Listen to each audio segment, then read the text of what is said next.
വിമർശിച്ച ഒരു വ്യക്തിയാണ് അബൂ ലഹബ്. വിശുദ്ധ ഖുർആൻ പേരെടുത്ത് വിമർശിച്ച ഒരു വ്യക്തിയാണ് അബൂ ലഹബ്.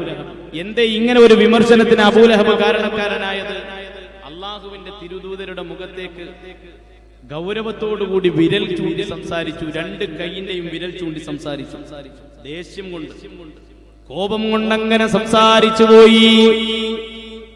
എന്റെ പ്രിയപ്പെട്ട സഹോദരങ്ങളെ, മുത്തുനബി തങ്ങളുടെ മൗലിദ് ഓതുമ്പോ, അല്ലാഹുവിന്റെ തിരുദൂതരുടെ മദ്ഹ് പറയുമ്പോ, മുത്തുനബിയുടെ മേലെ സ്വലാത്ത് ചൊല്ലുന്നതിനെ പോലും കളിയാക്കുന്നവരെ, അള്ളാന്റെ തിരുദൂതരുടെ മേലെ സ്വലാത്ത് ചൊല്ലുന്നതിനെ പോലും, ഇത്തരം ഒരു ആഘോഷത്തിന്റെ പേര് സ്വലാത്ത് സംഘടിപ്പിക്കുന്നതിനെ പോലും കളിയാക്കുന്നവരെ, എവിടക്കാ പോക്കെന്ന് ചിന്തിക്കേണ്ടതാ.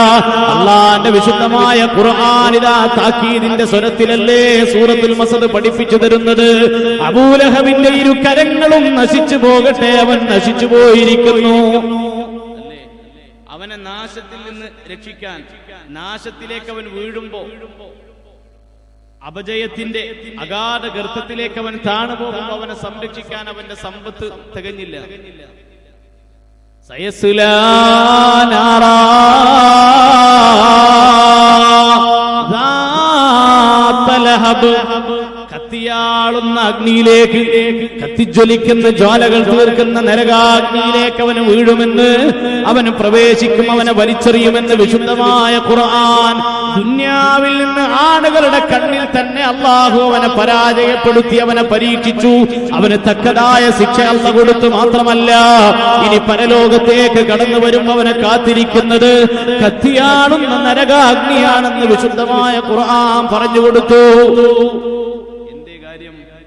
മുത്തുനബിയുടെ മുഖത്തേക്ക് വിരൽ ചൂണ്ടി സംസാരിച്ചു പോയി സല്ലല്ലാഹു അലൈഹി വസല്ലം.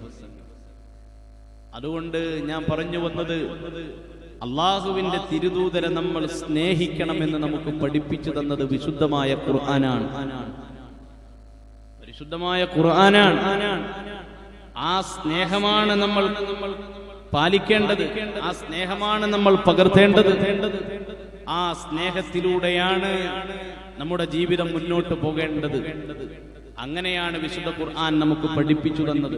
നോക്കൂ നിങ്ങൾ, അള്ളാഹുവിന്റെ തിരുദൂതരോടുകൂടെ നാളെ നമുക്ക് സംഗമിക്കാൻ നമ്മളെല്ലാവരും കൊതിയോടുകൂടെ ആഗ്രഹിക്കുന്ന കാര്യമാണല്ലോ.